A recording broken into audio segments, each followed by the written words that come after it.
I didn't forget. Money changes everything, folks. Just remember that. This is the Grassy Knoll, April 4th, 2007. We have with us today the brothers Collins, Philip, and Paul, and we're going to talk about the second part of a two-part article they've written entitled The Deep Politics of God, the CNP, Dominionism, and the Ted Haggard Scandal. If you want to check out the work, please go to conspiracyarchive.com, hit the button on the left for commentary, you'll find them. Guys, thanks for coming back. Good to hear from you again. Hey, thanks for having us back, Viz. All right. Listen, do me a favor, just at the outset here. Will you do a thumbnail on the CNP, just on what it states it's supposed to be? Oh, sure. Well, the CNP, according to, Mark Bender? Yeah, Mark Ambender of ABC News, it's supposed to be like a conservative version of the Council on Foreign Relations.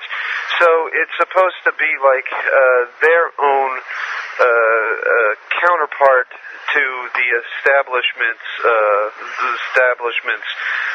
policy, foreign policy cartel, just one of the greatest elitist conduits here in the United States.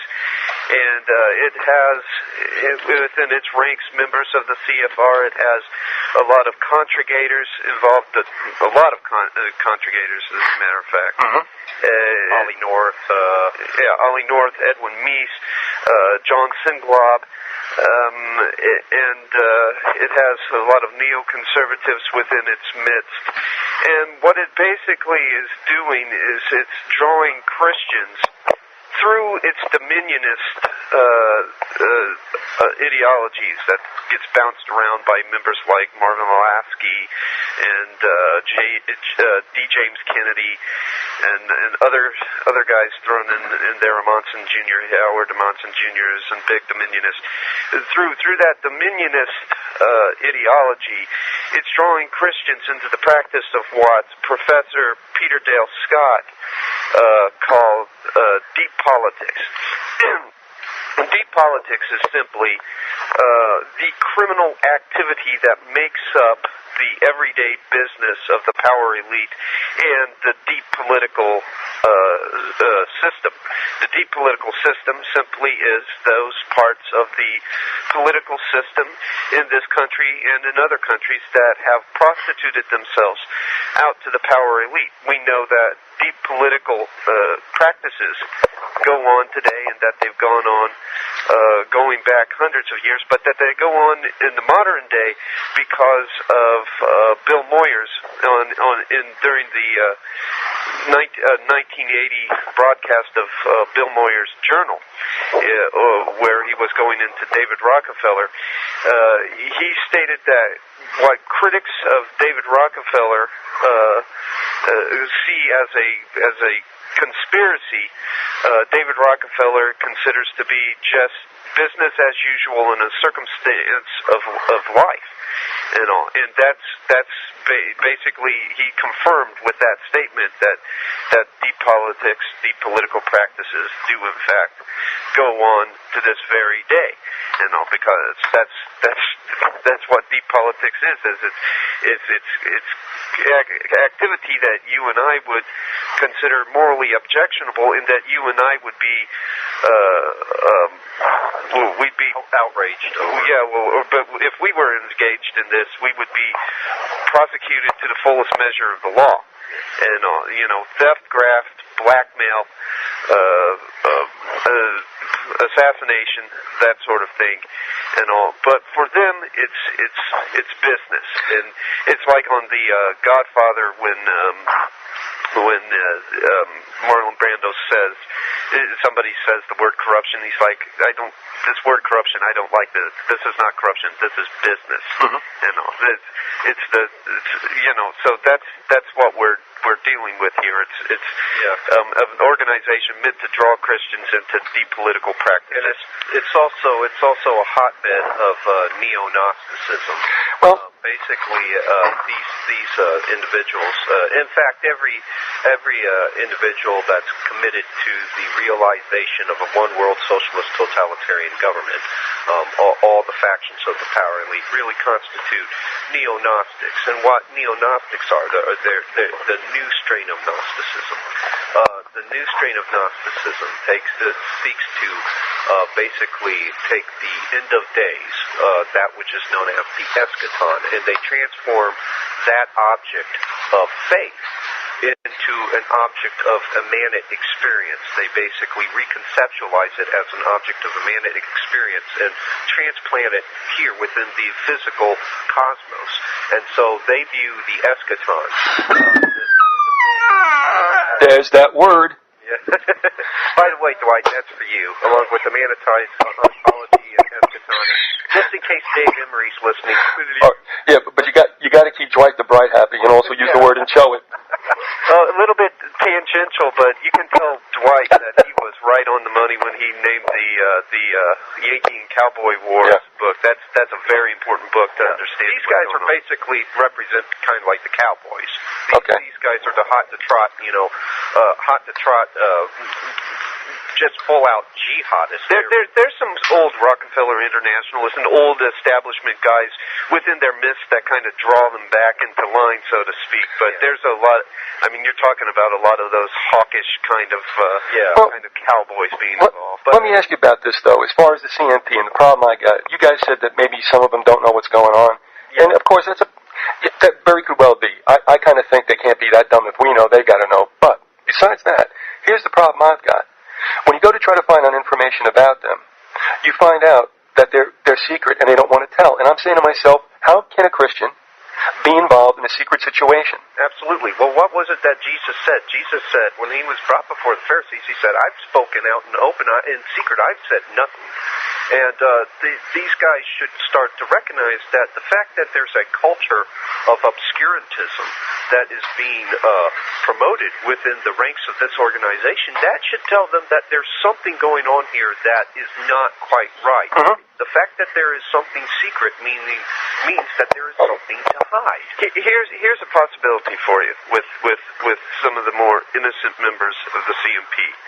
Okay, if you look at Christians that join a Freemasonic lodge, they have no idea what they're getting into at first, and then they'll go through the whole ceremony of Hiram Abiff and that whole counterfeit born-again experience. And they'll say, well, that was weird, and then they'll just go home and they'll sit there with their wife, and their the wife will ask, well, what did you do at the lodge tonight? Well, it was weird. I went through this whole thing, and they raised me up from the ground, and the whole jazz and everything. And he's like, I don't know what that was. And his wife will say, well, I know exactly what that was. You were just born again. And all of a sudden they come to the horrible realization of what they just went through.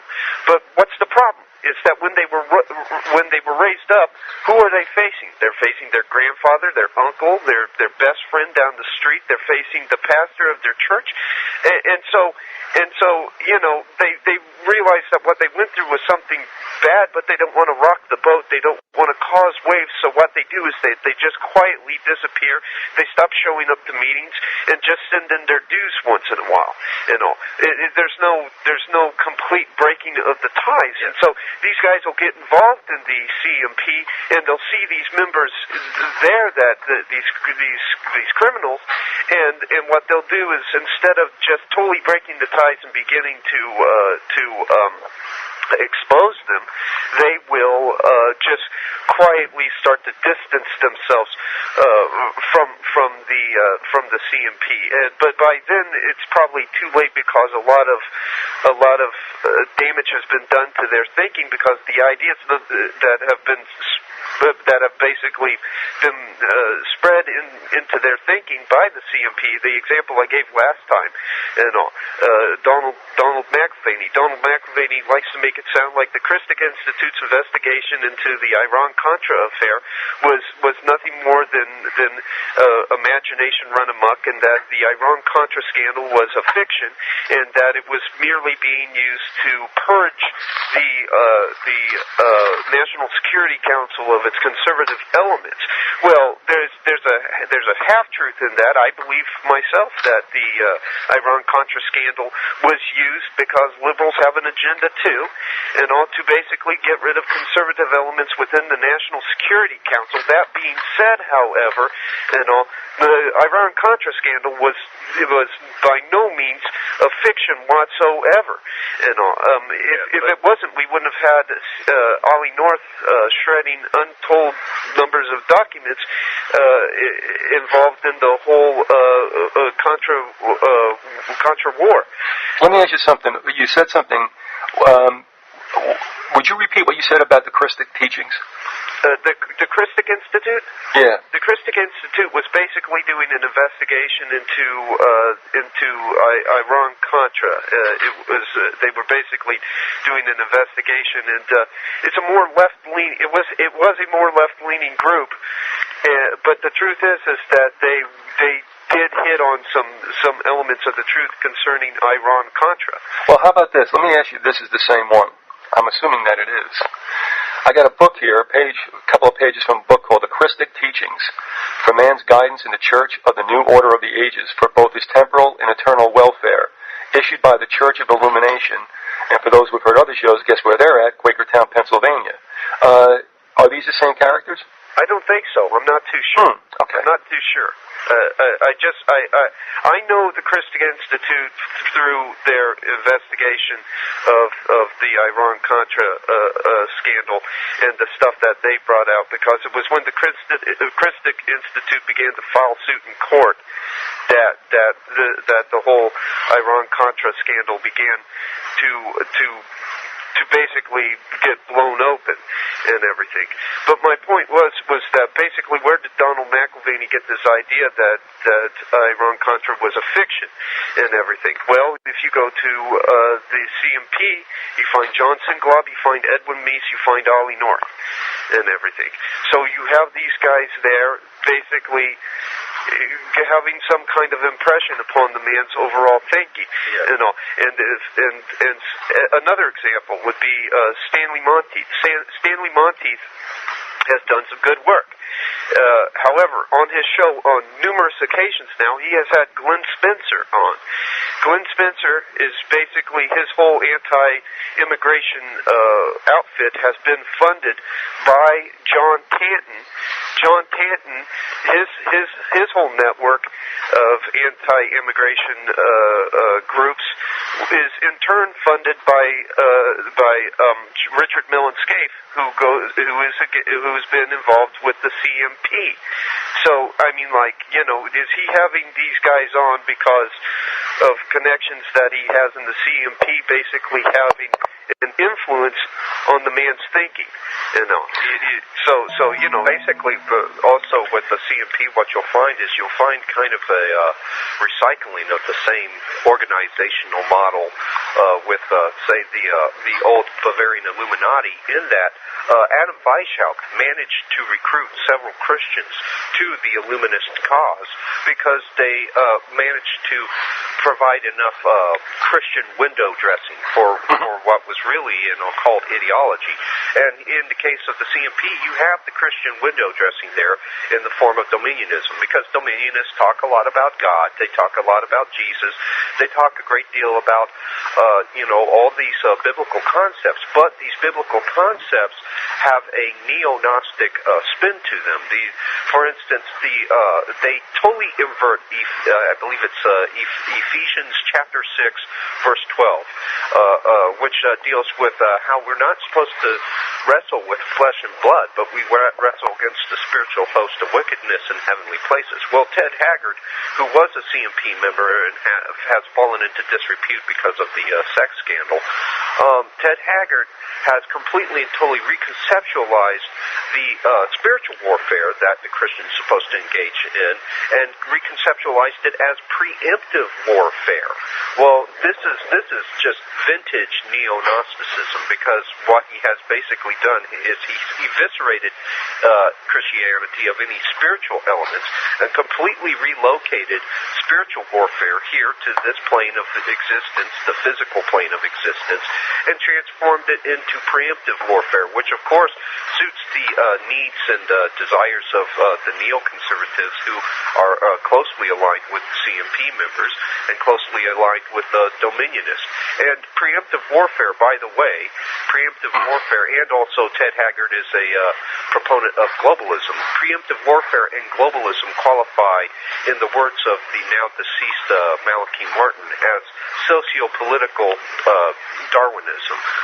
Globalization and globalism are basically a socio-political Darwinian view that holds that the interdependence of nations, economic, political interdependence, social interdependence, the emergence of a one-world socialist totalitarian government is the unavoidable corollary of man's purported evolution, political evolution.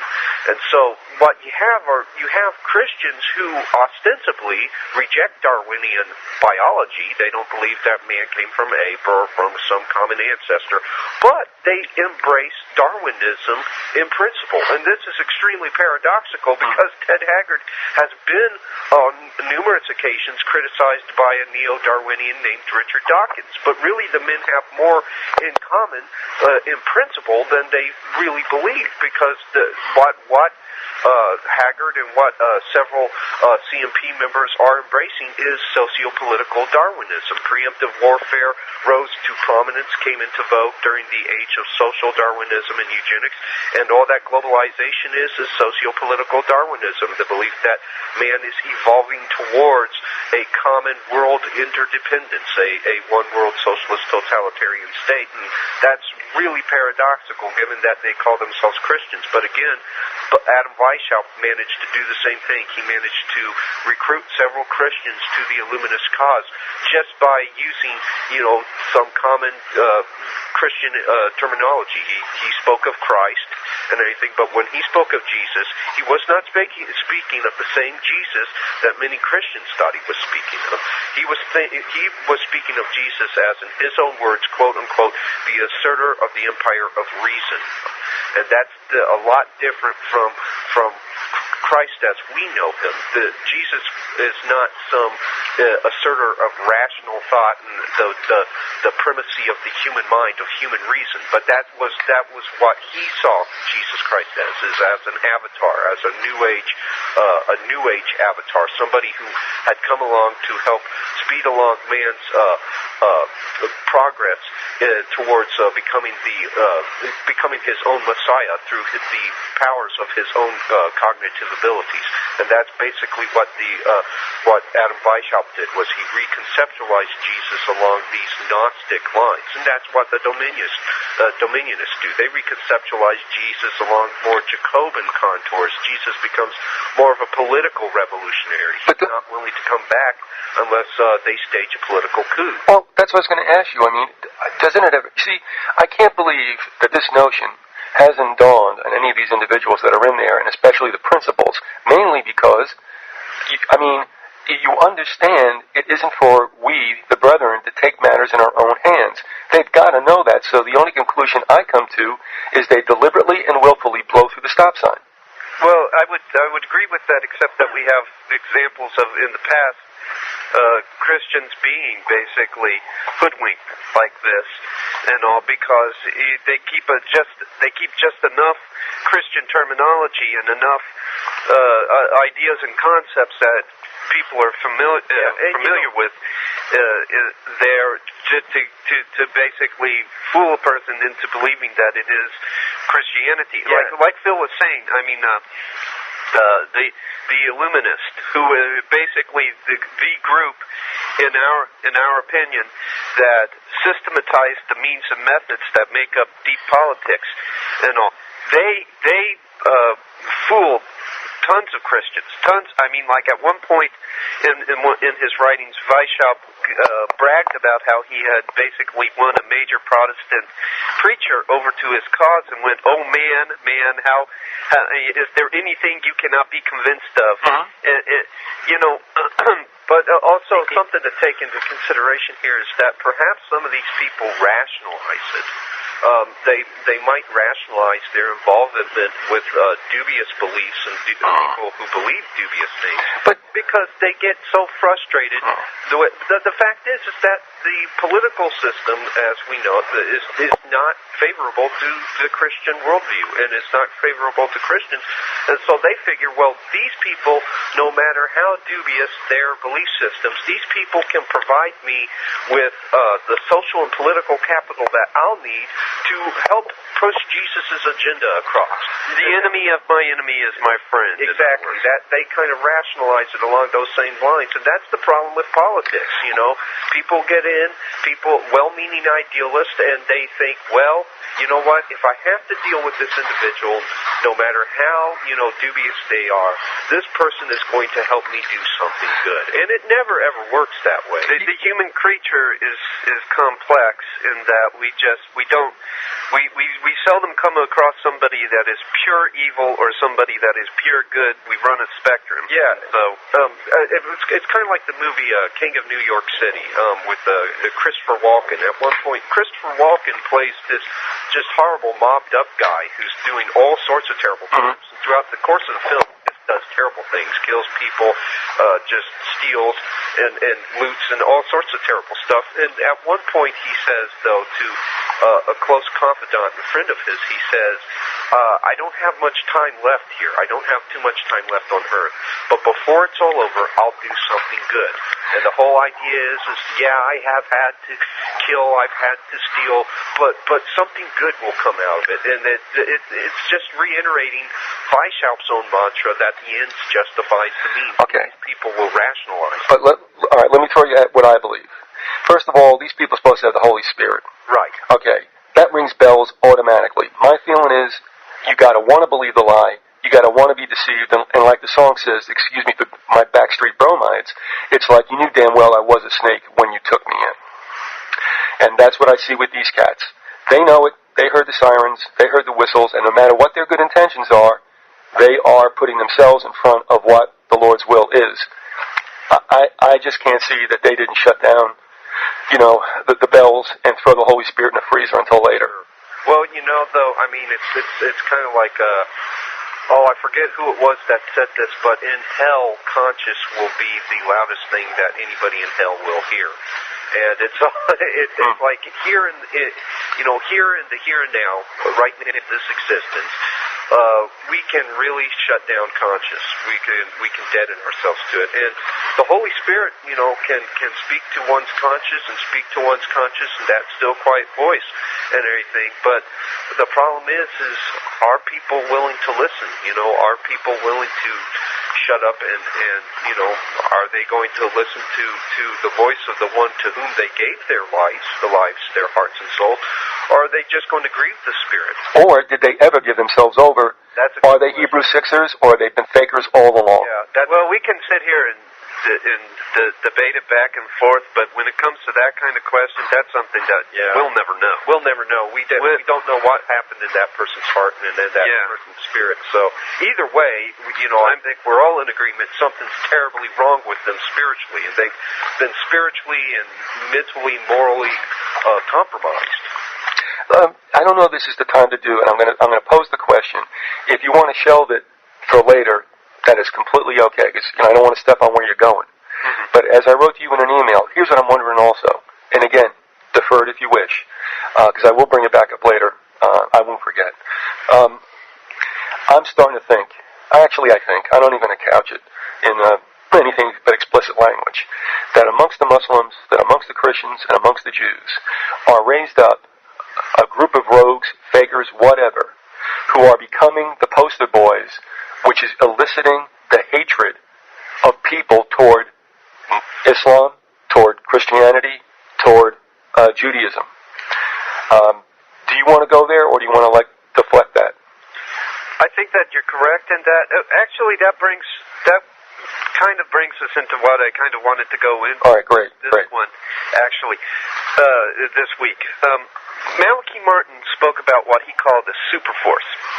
And the super force simply was basically churchmen that had rank and power, and that for him was within the Vatican. For you and I, it would be within the Protestant Church, because I believe there's a super force within the Protestant world as well.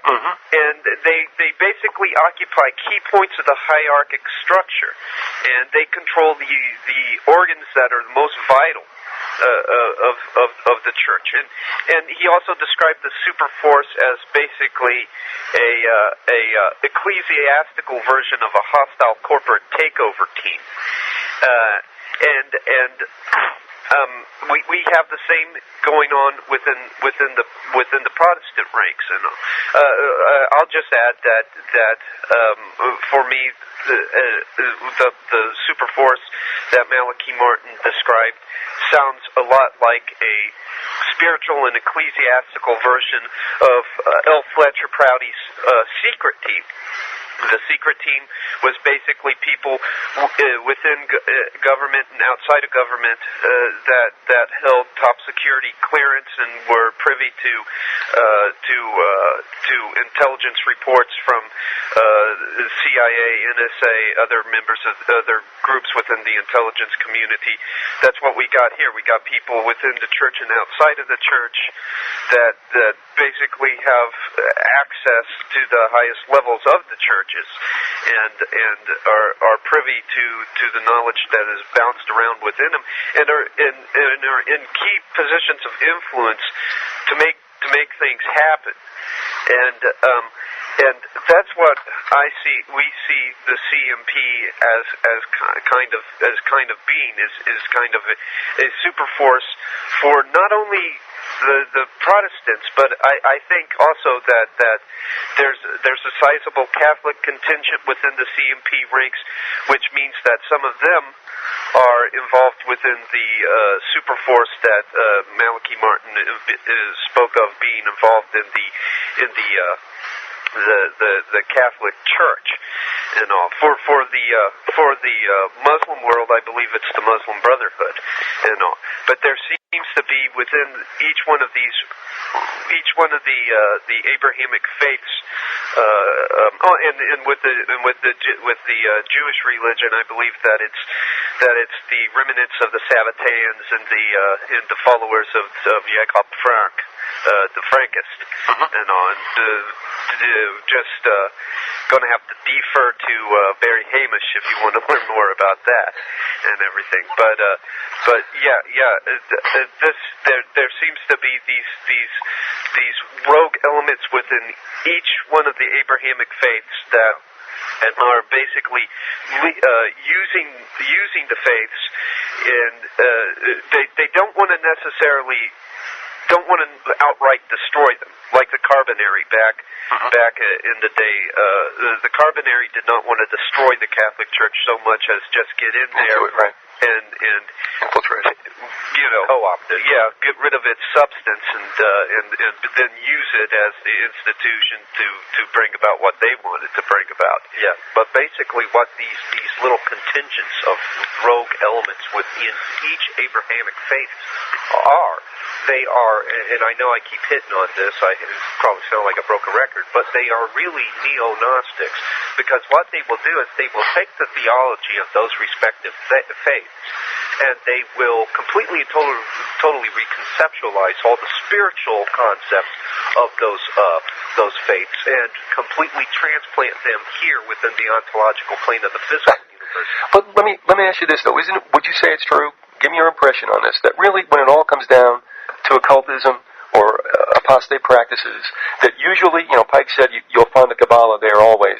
Yeah. Not only do I believe that's true, but isn't Gnosticism actually the great lie from the serpent? Yes, it is. Gnosticism, to give you an idea of what Gnosticism is really promoting, I got into it with somebody a little while back over this. Gnosticism is actually promoting Luciferianism. It is a form of camouflaged Luciferianism, and here is why. An old Egyptian text, an old Egyptian Gnostic text called the Hypostasis of the Archons. In that text, Jehovah, Yahweh, Elohim, God, our God, the God of Abraham, Isaac. The Christian God is caricatured as an evil oppressor, which they call the archon of arrogance, and he kept man fettered with an arrogance in the Garden of Eden. Now, according to this text, a liberator came along, and that liberator, surprise, surprise, turns out being the serpent. And the serpent acts as kind of like the facilitator for man's the journey along to gnosis. And of course, the serpent's efforts are thwarted, and man remains fettered in ignorance. And according to the text, man would later have his progressive development towards gnosis facilitated by Jesus, who the Gnostics depict just as, not as Savior, not as Messiah, but as just an avatar, just as Adam Weishaupt depicted him, just as a teacher who facilitates man's gradual journey towards employing his own cognitive powers as the source of his salvation. That's the core of Gnostic doctrine, is self-salvation. They don't believe in salvation from a transcendent God. They believe salvation comes from within. Salvation comes through gnosis. Salvation comes through the cognitive powers of man. And this is what Adam Weishaupt taught when he called Jesus the asserter of the empire of reason. Reason with a capital R, because reason, human reason, has been apotheosized, has become God, and is our supposed facilitative element that helps us, facilitates our journey along to becoming God. But isn't it interesting, too? You can see this in Rockefeller Center, which I think is an interesting place for obvious reasons. Yes. Yeah, and what does it say? Wisdom and knowledge. Wisdom and knowledge. That's all you ever hear from the other groups. Again, wisdom and knowledge, and that's exactly what caused the fall in the garden. Absolutely, and this occult belief system was codified as revolutionary doctrine with the Enlightenment. Now, right. This is the interesting part. This might go a long way around the barn to get back to your original point, but the Enlightenment was was a backlash against the religious community after the 30-year war, because people were so horrified by the religious fanaticism and the bloodshed that came out of that. The Enlightenment came along and presented itself as the secular alternative, but the Enlightenment's Bible was Diderot's encyclopedia, and encyclopedia was adorned with the symbols of occult Freemasonry, but more importantly, it had an illustration. The first edition had an illustration of Lucifer on it. And Lucifer, they looked to Lucifer as a symbol of man's own ability to achieve apotheosis through his own cognitive powers. Lucifer symbolizes reason apotheosized. Now today, and this is taking it back to your original point, today, thanks to the Dominionist and the other neo-Gnostic elements that have co-opted traditional Christianity, you hear secular progressives like Michelle Goldberg and Chris Hedges talking about the war against the Enlightenment, and this is why the Dominionists and the Christian, these what they call Christian imperialists, must be stopped. They do correctly identify the enemies with the Dominionists and the neoconservatives. They do correctly identify them as the enemy, but why do these secular progressives believe they must be stopped? Because they are waging, quote-unquote, a war against the Enlightenment. Well, see, all you have here is a Hegelian dialectic, and what is happening is Christianity is being propped up as the scapegoat for all the woes of humanity right now, because thanks to a so-called Christian president, we're over in Afghanistan, in Iraq, we might be going into Iran anytime, and so basically we have the repeat, the recycling of the 30-year war, which, was viewed as purely acts of religious fanaticism, and now they are presenting their Enlightenment alternative. The Enlightenment is resurfacing, and there could be a backlash against Christians and the other Abrahamic faiths as a result of this fifth column that has overtaken the ranks of all the traditional adherents of the Abrahamic faiths. Oh, okay. Yeah. All right, well, taking it back to what you were saying, yeah. Hold on a second. Let's just do this because I haven't done it at all. This is a good time, obviously, to take up such. Folks, you're listening to the Collins brothers, Paul and Philip. You can read their writings on conspiracyarchive.com. Under commentary, click it, and you'll find everything there. Also, folks, anything new? We've not spoken about your book. How can people get it? It's now an ebook, too, I believe. So please speak to that at this time. Okay, the new edition of The Ascendancy of the Scientific Dictatorship, it was published through Book Surge in 2006. You don't want the 2003 edition. You want the 2006 Book Surge edition. It's available in print through Amazon.com, and it's also available in electronic format as an ebook, a PDF, through www.4acloserlook.com, and that's the official website of the nationally syndicated radio talk show, A Closer Look. If you right now, if you go and you get it as an ebook through A Closer Look, you can also get, along with it as a package deal for free, David Guyette's Masters of Persuasion, which acts as an excellent companion to our research. But yeah, you can get it through as an ebook through A Closer Look, or a print copy through Amazon.com. I'm going to throw something out to you, and again, I don't know how this fits in the whole scheme of things, but it's something that's come back to me that I wanted to talk to you about the first time, and again, I don't know if it's appropriate. But we had on a brother from Toronto by the name of Robert Burke, and he came on to talk about his travels in China and in Europe across a month. And one of the things he stated, and the reason I think about this is that when you guys bring up Grover Norquist, he always reminds me of, like, he's all things to all people. And even like with Bush and all these characters and Norquist, they court Arab Americans in the United States. But in the meantime, there's this whole demonization taking place. So what Robert was saying, he didn't say that about, Grover Norquist, I did.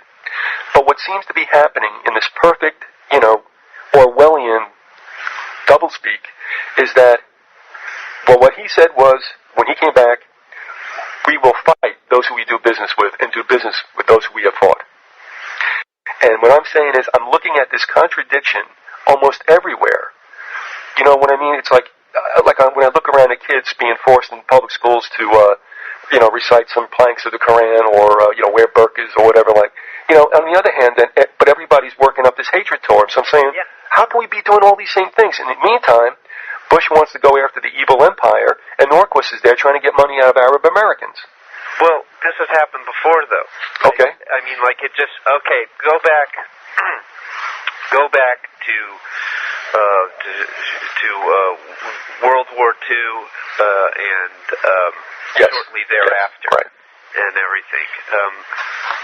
The war drums were already beating against the Soviet Union, and we were gearing up for the Cold War while they were still our allies against Hitler and everything. You take the revelations of Vasily Mitrikhin, I'm sure you're familiar with him. He was a high-level defect from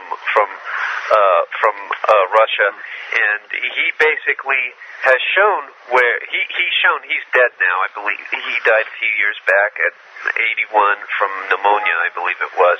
He basically shown how Harry Hopkins was making sure that the Soviet Union was receiving all that it would need for the construction of a nuclear bomb, basically vindicating everything that Major George Racy Jordan wrote in his diaries that were published. George Racy Jordan was in charge of seeing the Lend-Lease, I think it was Lend-Lease, basically the transfer of technologies and equipment to the Soviet Union at Great Falls base. He came across several different packages with terms written on them that, like heavy water and the uranium and plutonium and all of this stuff and basically plans for the construction of a nuclear bomb. So we saw, and this was all going on at a time when the Soviet Union was still our allies, and then right afterwards, the war is barely over, and they start, beating the war drums and saying that the Soviet Union is our enemy, and having prepared, that. So we had two different messages going out. We at the same time we had Uncle Joe Stalin, and then we had Stalin the dictator going out to the people at the same time. So I mean, like it's been done before, and it's just it'd probably be done several times again in the future, where you basically are promoting them and then decrying them at the same time. It really, what American businessmen did, financiers and industrialists, is they made sure also, of course, and I had that article on my website, and the only reason I bring that up is that in 1976, somebody came out and said, check out what GM and DuPont, and I believe Ford also, did with the Germans prior to World War II. I mean, it was out there, but people like myself at 25... And then you got on the other side, you got CMP member Frank Gaffney saying, "Shame on you, Grover Norquist," and we got to fight these radical Muslims. And then even the more uppity Dominionists saying, "Well, we got to go over there and put in with military force." Yeah. Well, you got people who are closely aligned with the Dominionists and the CMP, like Ann Coulter, going on talk shows and say we basically got to go over there, kill them, kill their leaders, chop their leaders' heads off, I believe was what she said. She actually promoted decapitating them or something, and convert them to Christianity. Like a conversion experience in Christianity is something that can take place through coercion. But this is... Yeah, but here's what, I sit here and I watch this slut. All right, let's call her what she is. No, she is. She's a slut, and she comes on and says stuff like that, and you also left out the nastiest thing that she apparently said. And I'm saying to myself, I look at this thing who apparently never got her birthday dress ever dirty. Yeah. And I'm like, do you understand violence? Did you ever get a punch in the nose, understand what it feels like to be on the receiving end of pain? Exactly. And then you go on TV and you start running your mouth about doing this to other people. Yeah. Oh, man. It would be one thing if it was Richard Marcinko who had been there and done that, to go on and start saying, like stuff about killing people and everything. But I mean, she gets up there, she talks, and after she's done, you feel like you've been fondled by a feminist bodybuilder, and it's like, but then you look at her background and you know that she's had no experiential knowledge when it comes to things such as war and everything. And it's really easy for her to say stuff like that when somebody else has to go and fight the fight. But we have this with the CMP. We have certain ones of them going out and trumping up a lot of support for radical Muslim groups, and then on the other side, we have guys going out and saying we have to go and we have to fight the Muslims. So you got them radicalizing on one side, and then vilifying on the other. And then vilifying on the Hegelian activism at its best. And it gets the conflict, the Hegelian activism that they want going, and what it also does is it also causes a sizable portion of the population to go into paralysis because it's cognitive dissonance. Yeah. And the cognitive dissonance, basically, when the person is receiving two conflicting messages, they'll basically go into catatonia, and you don't have to worry about them. They'll stay out of your way while you do what you want. They're frozen because it's just too much. Two different messages. You don't know what to believe, so you just bail out of the process entirely. Yeah, by the way, 9 out of 10 biologists still can't figure out if Ann Coulter's a woman, so that pretty much gives you some idea where she comes from. Well, I'll tell you what, we've got a question for you, or a statement, and a little crack from the wise guy up in Utica. He loves you guys. Oh. He says, my wife and I were thinking about the new Mitsubishi Eschaton, but we decided on the Acura facade. All right, we got a straight one here for you. I guess this is a confirmation or a topic for discussion. And there is a quote here. I guess it's a little too long, but something I guess Robertson said maybe on the 700 Club. Robertson? Yeah. Anyway, here's the statement. Is it correct to say this is a way to get the agenda done for the government using, quote, God, and fooling people into believing that the more evangelists that are voted into government, everything will be okay because they see it as God and think it's the real God, but it ain't. Yeah, that's a pretty good way of putting it. I mean, these people, what you have is you have, people are starting to...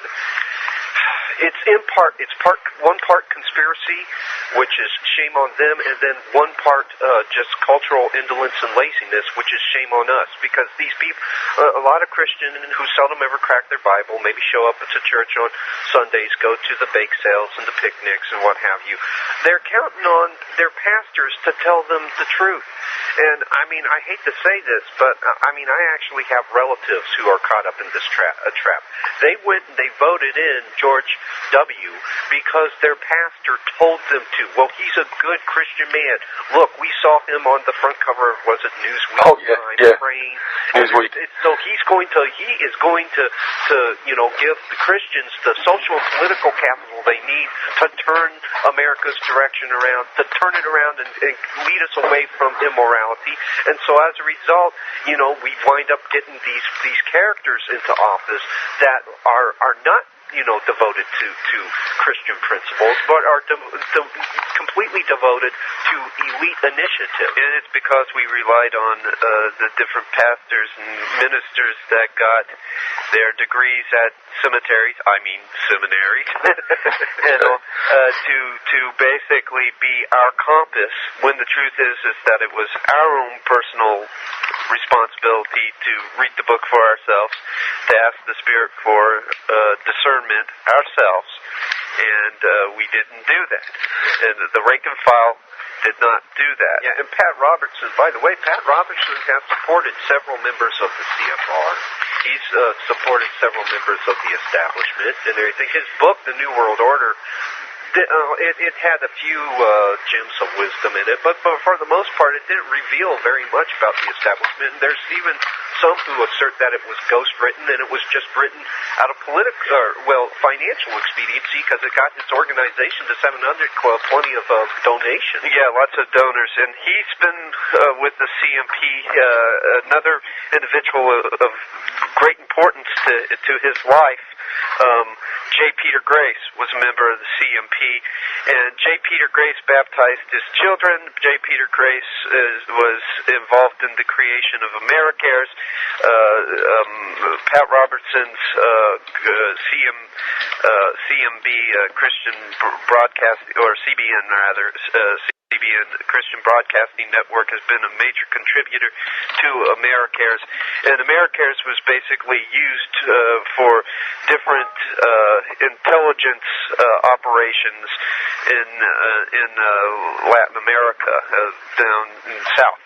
And J. Peter Grace also was the man that was responsible for Otto Ambrose, who was connected with I.G. Farben coming to the United States. Otto Ambrose was a Nazi, and so I mean, this is a guy that people are listening to for their and using as their compass and their guide to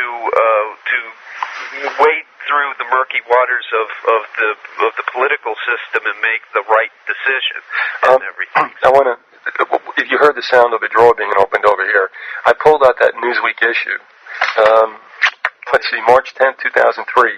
And I have to laugh because it is such a stage photo. He's sitting there wincing, folding his hand, and it looks like he's squeezing out a turd, to be honest with you. Yeah. And then how faith changed his life and shapes his presidency, why his God talk worries friends and foes. Now, I sent you that excerpt from Good Morning America. You sure did. Now, when he was allowed to talk on his feet, I mean, nothing says universal God in Christ like that did.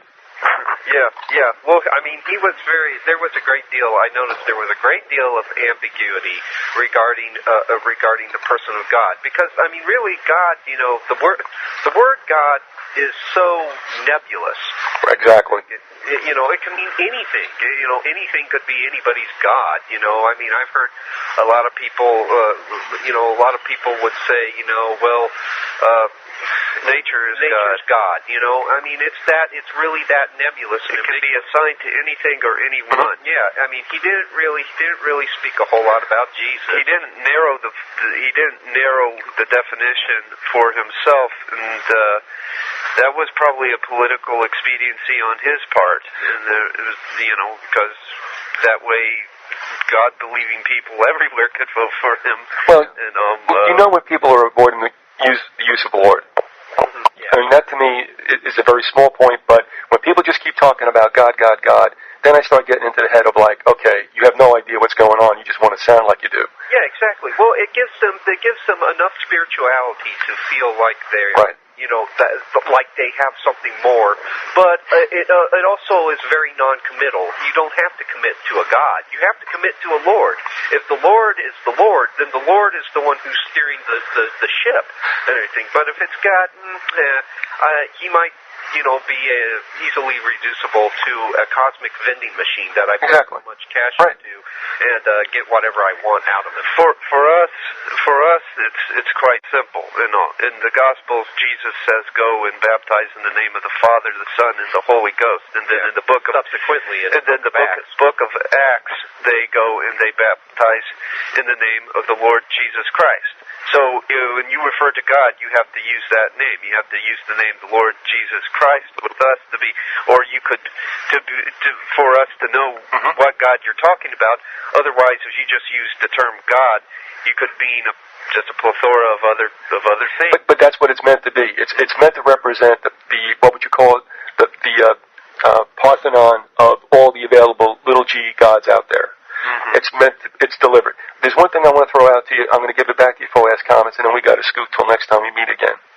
One of the things I was thinking about when we were talking about the industrialists and financiers backing both sides, which they always do, and that's why you said it always works, it always will work. It's a great formula. Why screw with it?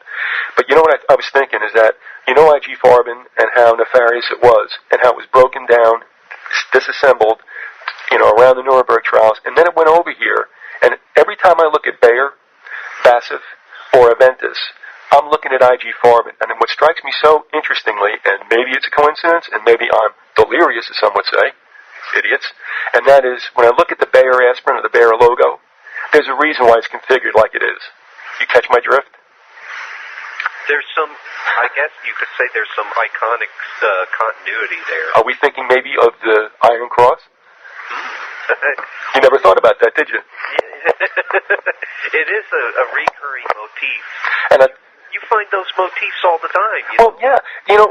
It's like I don't want to get too tangential, but our newest article, our newest article, which is available at Conspiracy Archive, deals with the now defunct TIA, or the Total Information Awareness program. If they're really defunct. Yeah, if it's really defunct. A lot of the initiatives carried on under different programs.